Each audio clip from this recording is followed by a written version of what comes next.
ദുബായിലെ അമേരിക്കൻ കോൺസുലേറ്റിന് നേരെ ഡ്രോൺ ആക്രമണം. ചെറിയ തീപിടുത്തമുണ്ടായി, ആർക്കും പരിക്കില്ല എന്ന് ദുബായ് മീഡിയ ഓഫീസ് വ്യക്തമാക്കിയിട്ടുണ്ട്. സുരേഷ് വെള്ളിമുറ്റം വിവരങ്ങളുമായി ചേരുന്നുണ്ട്.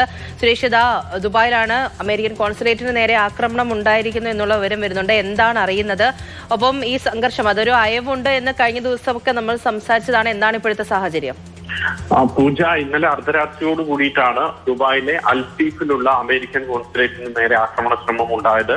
ആ ആക്രമണ ശ്രമം പരാജയപ്പെടുത്തുകയും അതിന്റെ ഭാഗമായി ഡ്രോൺ ആക്രമണ ശ്രമമാണ് ഉണ്ടായത്. ആ ഡ്രോണിന് നിർവീര്യമാക്കുകയും അതിന്റെ അവശിഷ്ടങ്ങൾ വീണ് തൊട്ടടുത്ത് വീണാണ് തീപിടുത്തം ഉണ്ടായത്. ഉടൻ തന്നെ ദുബായ് അധികൃതർ അവിടെ എത്തുകയും ഫയർഫോഴ്സും മറ്റും ഒക്കെ അവിടെ എത്തുകയും തീ അണയ്ക്കുകയും കാര്യങ്ങളെല്ലാം തന്നെ നിയന്ത്രണ വിധേയമാക്കുകയും ചെയ്തു. ആർക്കും പരിക്കേറ്റിട്ടില്ല എന്ന് ദുബായ് മീഡിയ ഓഫീസ് അറിയിക്കുകയും ചെയ്യുന്നുണ്ട്.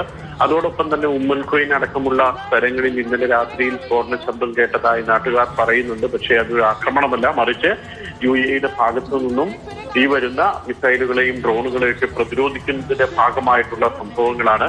അതോടൊപ്പം മറ്റ് GCC രാജ്യങ്ങളിൽ നിന്നൊന്നും ഇന്നലെ രാത്രി വലിയ ആക്രമണ സംഭവങ്ങൾ ഉണ്ടായിട്ടില്ല. അത് വലിയ ആശ്വാസം നൽകുന്നതാണ്. ഇതിപ്പോൾ 5ാം ദിവസത്തിലേക്ക് കടക്കുകയാണ് ഒരു യുദ്ധ സാഹചര്യം.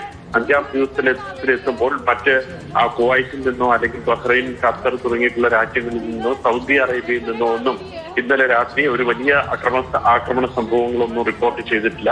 അതോടൊപ്പം തന്നെ ഒമാനിലും പൊതുവെ ശാന്തമാണ്. ഇന്നലെ ഒമാനിലെ സലാലയിൽ ഡ്രോൺ ആക്രമണം ഉണ്ടായതായി റിപ്പോർട്ട് ഉണ്ടായിരുന്നു. പക്ഷെ അത് ഇറാൻ നിഷേധിച്ചിട്ടുണ്ട്. ഇറാൻ അത്തരം ഒരു ആക്രമണം ഒമാനെതിരെ നടത്തിയിട്ടില്ല എന്ന് ഇറാൻ പറയുകയും ചെയ്യുന്നുണ്ട്.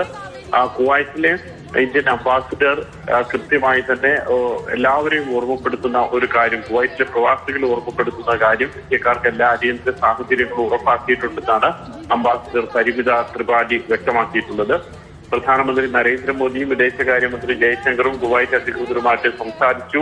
24 മണിക്കൂർ എംബസി സേവനം എല്ലാവർക്കും ഉറപ്പാക്കുമെന്നും അവർ അറിയിക്കുകയും ചെയ്യുന്നുണ്ട്.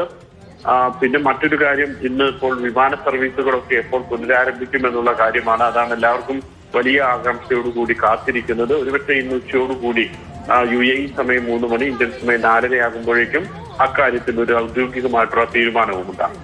ശരി, സുരേഷ് വെള്ളിമുറ്റമാണ് വിവരങ്ങൾ.